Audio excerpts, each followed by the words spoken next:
I wanted to do a series of videos now just around sort of anxiety and triggers that I've had, and possibly some of the things that I've then done to sort of alleviate those. So hopefully over the next course of the next couple of videos, you'll sort of see something that you struggle with as well, and there might be something that you find of interest, or at least just acknowledging these things yourself can be sometimes the best thing that you can do for yourself. There's a couple that I want to cover. The first one that I really want to sort of talk to is financial anxiety, and I'll probably talk about this in a couple of videos. Financial anxiety is really something that I think a lot of people struggle with, whether they want to call it this or not. I think there is a lot of stuff that money can do for us, or actually, against us as well, in terms of whether we have too little or too much. And also it drives a lot of the things that we allow ourselves to do or give to other people as well.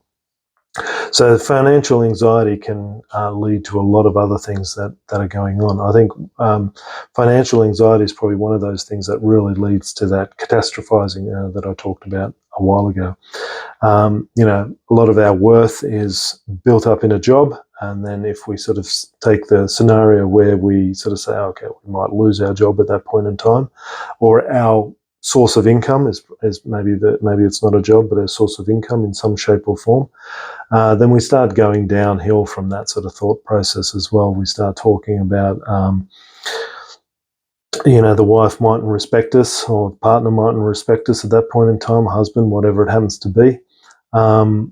They might then sort of take off with the kids, and this is all your thoughts happening. It's not something that's actually happening, but it's this catastrophizing that you're doing. Kids don't go, then you've got nowhere to live, because you've got to support them as well. You feel bad in yourself, then you don't get access to your kids, then you might then start to alleviate your fears or your self-worth in some other ways that might also be damaging or self-destructing, and then you go down in a downward spiral. Now, this is all happening within probably 2 seconds of you even having thought about what would happen if I lose my job, rather than something actually happening. But you can sort of see the pressure that you're putting yourself under when you sort of think about that, and that's what's happening when you're having that financial anxiety. It's not so much the realism that's going on, but all the hopes and dreams and all the scenarios that you are considering might happen if something happened to your source of income, and so then that just naturally spirals off into a sort of a really bad sort of state. I've had that myself when things have happened, a change have happened at work, and suddenly I might sort of feel myself feeling vulnerable.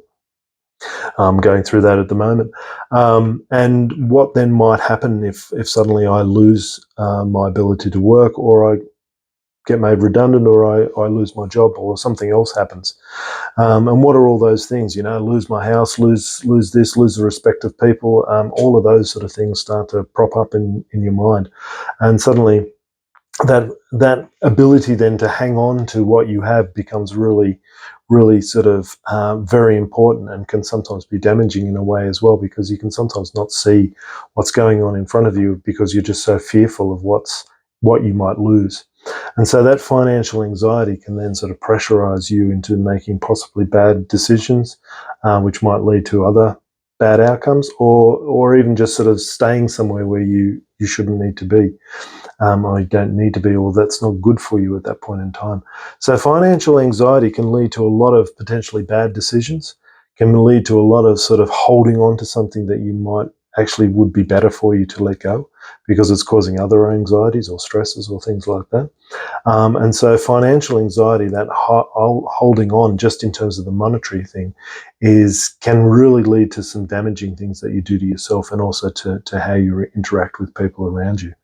So financial anxiety is, I think, something that people have to a greater or a lesser extent, and it's probably something that you probably need to sort of understand how you interact with that as well, because sometimes that is sort of the area that we don't have any sort of knowledge of if we've never actually done any work on ourselves. How does financial anxiety actually impact us, and what can we do to avoid it?